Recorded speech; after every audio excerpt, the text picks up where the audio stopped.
Hello my soul family, कैसे हैं आप सब। आज मैं आपके लिए बहुत इंटरेस्टिंग सी रीडिंग लेकर आई हूँ। आज मैं आपको बताने वाली हूँ कि जो लोग आपके लिए गड्ढा खोद रहे थे, आपके लिए बेकार बेकार प्लानिंग कर रहे थे, अभी उनका कर्मा कैसे उनको हिट कर रहा है और उनकी लाइफ में क्या चल रहा है। तो है ना बहुत इंटरेस्टिंग टॉपिक। वीडियो के एंड तक बने रहिएगा। और मैं रीडिंग स्टार्ट करने से पहले आपको बताना चाहती हूँ कि किसी की भी पर्सनल रीडिंग नहीं है, जनरल रीडिंग है। तो जितना पार्ट आपसे रेजोनेट हो वीडियो का उतना ही अपने लिए समझिएगा, बाकी समझिएगा किसी नेक्स्ट सोल के लिए है। और अब मैं आपको बता दूं कि मैंने कार्ड्स पहले ही सिलेक्ट कर लिए हैं, तो जिसमें से मैं आपको रीडिंग करके सुनाने वाली हूं।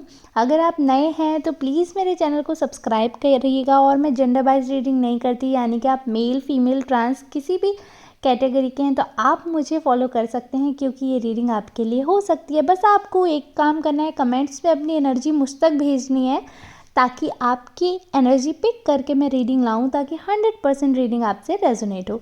तो चलिए देरी बिना करते हुए रीडिंग स्टार्ट करते हैं। तो यहाँ पे मैं देख पा रही हूँ कि जो भी विरोधी आपके खिलाफ साजिश रच रहे थे, अब पासा उल्टा हो गया है, उनकी बैंड बज गई है। क्योंकि ऐसा उन्हें कर्मा ने हिट किया है, ऐसा हिट किया है कि उनके लाइफ में एक तरीके से तूफान आ गया। बहुत ही स्ट्रगल भरा समय देख रहे हैं, बहुत ज़्यादा दुखी हैं। मैं अभी करंट फीलिंग्स बता रही हूँ, कार्ड जो मुझे बता रहे हैं करंट फीलिंग्स तो नहीं कहेंगे करंट सिचुएशन बता रही हूँ उनकी। तो इतना भयंकर उनका कर्मा हिट कर रहा है, मतलब उनकी लाइफ में अभी बहुत ही बड़ा कुछ हो रहा है, यानी कि नेगेटिव तरीके से मैं आपको बता रही हूँ। बहुत ही कुछ नेगेटिव उनकी लाइफ में चल रहा है और बहुत ज़्यादा टेंस्ड हैं वो उस समय। इतनी ज़्यादा टेंशन में है वो। हमेशा ये सोचते हैं, आपके जो भी शत्रु हैं हमेशा ये सोचते थे कि कैसे भी करके आपको टेंशन हो, आप लाइफ में आगे ना बढ़ सको, और आप मतलब कुछ ना कुछ करके आप कहीं ना कहीं टेंशन में पड़े रहो। यही उनका मोटिव होता था, और बहुत ज़्यादा कुछ उनका मोटिव था नहीं लाइफ में। बट यहाँ पर जो मुझे दिख रहा है ये तो बिल्कुल ही अलग चीज़ दिख रही है। यहाँ पर मुझे दिख रहा है कि आपके विरोधी बिल्कुल नतमस्तक हो गए हैं ईश्वर के सामने। मतलब इतनी उनकी बैंड बजी हुई है, कहाँ वो इतने बुरे काम करते थे और ईश्वर को याद तक नहीं करते थे। मतलब अगर कोई इतने बुरे काम कर रहा है तो मैं तो नहीं मानती कि वो पूजा पाठ करेंगे।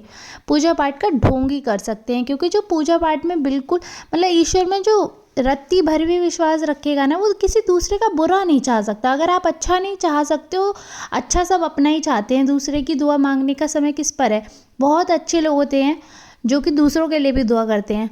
बट मैं ये नहीं कह रही कि आप सब बहुत अच्छे हो, पर किसी का बुरा तो नहीं चाहेंगे अगर ईश्वर में ज़रा भी मानते हैं तो मुझे लगता है ये जो ऐसे लोग होते हैं ये सब ढोंग करते हैं। जब अपने पर आती है, अपना समय बेकार होता है, तो ईश्वर के चरणों में ऐसे नतमस्तक हो जाते हैं जैसे कि कभी कुछ हुआ ही नहीं हो, जैसे कि इन्होंने कुछ बुरा किया ही नहीं हो।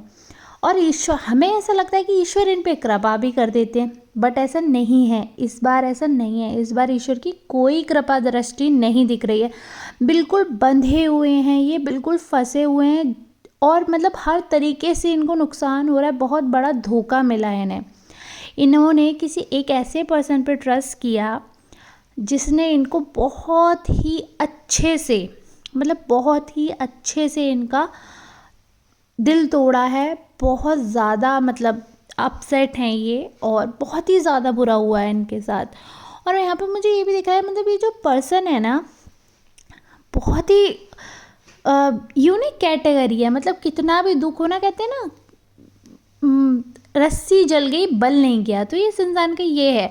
आपसे मिलेंगे तो आप समझ भी नहीं पाएंगे कि इनकी लाइफ में कुछ चल रहा है, लेकिन लोग इनके बारे में अब जो डिस्कशन कर रहे हैं ना, बहुत ही ज़्यादा नेगेटिव है। मतलब इन्होंने ना हमेशा ये सोचा कि लोग मेरे बारे में बहुत अच्छी अच्छी बातें करें, बट समय बिल्कुल पलट गया और लोग इनके बारे में इतनी नेगेटिविटी फैला रहे हैं, इतनी नेगेटिव बातें कर रहे हैं कि इनको भी अफसोस हो रहा है कि इन्होंने आखिर किया तो किया क्या। लेकिन कहते हैं ना, फिर पछतात होत का जब चिड़िया चुन गई खेत। इनकी चिड़िया खेत ही चुन गई है, ये समझिए। यानी कि इनका खेत चिड़िया चुन गई है और अब कुछ नहीं हो सकता है। अब इन्होंने जो फसल बोई थी वही तो मिलेगा ना फल। ऐसा तो है नहीं, अगर आप करेले बो रहे हैं और आप सोच रहे हैं कि आपको आम की फसल मिलेगी, तो ऐसा तो नहीं हो सकता। इन्होंने आपके जीवन में इतनी कड़वाहट घोलने की कोशिश की, इतनी कड़वाहट घोलने की कोशिश की। और देखिए, मैं आपको बता रही हूँ, भले ही आप इनसे मिलेंगे ना कभी, आपको इनके चेहरे से नहीं मालूम पड़ेगा, चेहरे पे शिकन नहीं दिखेगी आपको, बट ये पर्सन अंदर अंदर टूट गए हैं। और बिल्कुल इन्होंने ना 100% ईश्वर के सामने हाथ खड़े कर दिए हैं। मतलब बिल्कुल इनकी लाइफ में ऐसा लग रहा है कि जैसे इस समय, अभी इस समय बहुत ज़्यादा टूटे हुए हैं ये अंदर से, दूसरों को नहीं दिखा रहे हैं, दूसरों को अभी भी दिखा रहे हैं कि बहुत ऐंठ है, बहुत हिम्मत है और बहुत एटीट्यूड है दूसरों के लिए, यानी कि समाज के लिए अभी भी इनके अंदर बहुत ऐंठ है। मिलेंगे तो एटीट्यूड सर से नीचे तक भरा पड़ा होगा, लेकिन असलियत में आपको बता रही हूँ कि इन्होंने 100% ईश्वर के दरबार में अपने हाथ खड़े कर दिए हैं। इनके पास अब कुछ नहीं बचा, कुछ भी नहीं बचा अब इनके पास। मतलब जो कहते हैं ना कि जिस इंसान का दिल टूट जाता है ना तो कुछ नहीं बचता, तो बहुत भयंकर इनको कुछ झटका लगा है फाइनेंशियली, घर से या जो भी है, मतलब बहुत ही ज़्यादा इनके दिल पे चोट लगी है और इतना भयंकर इनके साथ धोखा हुआ है। और अब इनके पास ये समय भी नहीं है कि ये आपके बारे में बुरा सोच पाएँ, क्योंकि इन्होंने इतना सोचा कि ईश्वर ने इनकी ना बैंड बजा दी। सच में इनकी बैंड बजी पड़ी है। और अब इनके पास बिल्कुल समय नहीं है कि ये दूसरों का बुरा चाहें या गॉसिप करें या फिर प्लानिंग करें, स्ट्रैटेजी बनाएं या दूसरों के बारे में सोचें, बिल्कुल समय नहीं, क्योंकि इनकी खुद की सिचुएशन ईश्वर ने एकदम, मतलब कहते हैं ना, अपसाइड डाउन हो गई है। इतना बुरा हुआ इनको, इनके कर्मों का फल मिल रहा है जो कि ये झेल नहीं पा रहे हैं, क्योंकि इन्होंने इतने बेकार कर्म किए हैं। जब इंसान बहुत बुरे कर्म करता है और बहुत टाइम बाद उसको जब कर्मा हिट करता है ना, तो उसे झटका लग जाता है, वो समझ नहीं पाते कि आखिर मैंने किया क्या है, क्योंकि वो अपने कर्म भूल जाते हैं ना। तब तक इतना समय लग गया ईश्वर को जस्टिस देने में। लेकिन कहते हैं ना, देर आए दुरुस्त आए, जब भी हुआ ईश्वर का न्याय हुआ और आपको सच में न्याय मिला, क्योंकि इस पर्सन ने ना आपका बहुत दिल दुखाया, बहुत चोट पहुंचाई है और आज सेम दर्द, सेम चोट इनको फील हो रही है। तभी तो ईश्वर के दरबार में जाकर हैंड्सअप कर दिए इन्होंने। ईश्वर के दरबार में खुद को समर्पित करने के लिए बहुत हिम्मत चाहिए। और मुझे ऐसा लगता है कि ऐसे जो बुरे लोग होते हैं ना, ये तभी समर्पण करते हैं जब ईश्वर इन पे डंडा टेढ़ा कर देता है, उससे पहले इनकी बुद्धि नहीं चलती है। तो अब इनकी बुद्धि जागृत हुई है। अब देखते हैं, अभी तो फिलहाल ईश्वर की मतलब ये कृपा दृष्टि चाह रहे हैं, तो ईश्वर के गुणगान कर रहे हैं, सच्चे मन से पूजा कर रहे हैं। वैसे तो ढोंग करते थे।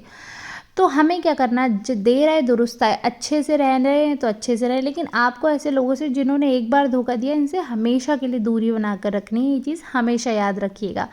तो चलिए ठीक है, बाकी तो आप सब मुझसे बहुत ज़्यादा समझदार हैं, मैं तो सिर्फ एडवाइस दे सकती हूँ, क्या करना है, किसे करना है और कौन है वो शख्स आपकी ज़िंदगी में जिसकी ये रीडिंग है, ये तो आपको खुद ही पहचानना पड़ेगा। क्योंकि मैं तो जनरल रीडिंग कर रही हूँ, तो मैं कार्ड्स के बेसिस पे आपको बताती हूँ, लेकिन आप में सिक्स सेंस है, आप में समझ है, आप में मेच्योरिटी है, आपको रीडिंग सुनते ही समझ आ जाएगा कि ये रीडिंग किससे रेजोनेट हुई है, मतलब आपकी लाइफ में ऐसा कौन शख्स है।